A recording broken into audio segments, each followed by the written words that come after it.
Culture jamming is basically any type of activity that takes already existing and circulating images and then tries to invest them with some sort of critical content. Culture jammers tend to be activists associated with a bunch of different kinds of movements. Movements against consumerism, anti-globalization movements, anti-corporate movements. And so culture jamming becomes just a tool that anybody within any kind of movement can use to try and get their message across. Because of the nature of what culture jammers do, they play with heavily circulated images that already have meaning to a lot of people. It's one of the inherent dangers that they face is that the message they're trying to convey then is getting lost. Because people might confuse that Absolute vodka subvertisement, that advertisement that's supposed to be making fun of Absolute or pointing out the health problems of Absolute.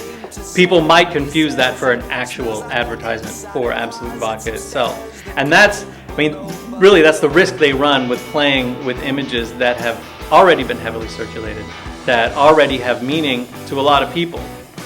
Culture jamming has become another kind of creative outlet for advertising because a lot of advertisers will actually try and mimic culture jamming techniques. Subvertising very basically is a rearranging of the image in a pre-existing text to draw out some sort of criticism of the company, maybe of the advertising campaign itself, of consumer culture in general. A successful jam, though, is when people get it. And that's what's hard to determine. You know, how successful a jam is very hard to determine. I guess winning people's minds, because that's ultimately what culture jamming tries to do, is it tries to change minds. Culture jamming doesn't try to change the world directly. Obey has become his brand. There's a billboard above Mohawk, where Mohawk is for the longest time, that had that face on it. And I never really understood what it was. I thought it was a brand. I thought it was like a clothing line or something like that. What is the goal of a particular culture jammer with their work? And I read his description was to, he wanted to challenge people to think critically. And so you look at what is the goal of this group or activists with their work, and it's really kind of difficult to kind of draw this line between when does the oppressed become the oppressor without really being able to nail down, well, what's he fighting against? And he talks about using images that people are familiar with and then trying to get them to think critically about their lives or about society.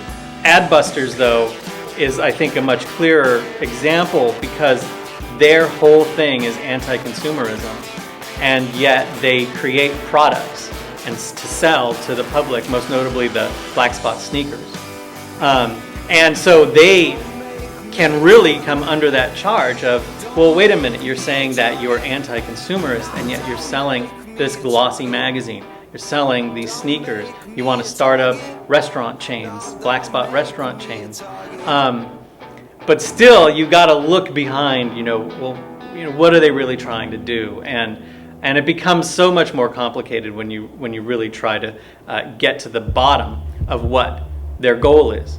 And this is why I'm saying it's so difficult to find out, well, when do they become the oppressors? And I guess it happens when their way becomes the way, becomes the dominant way, and that everybody's doing it.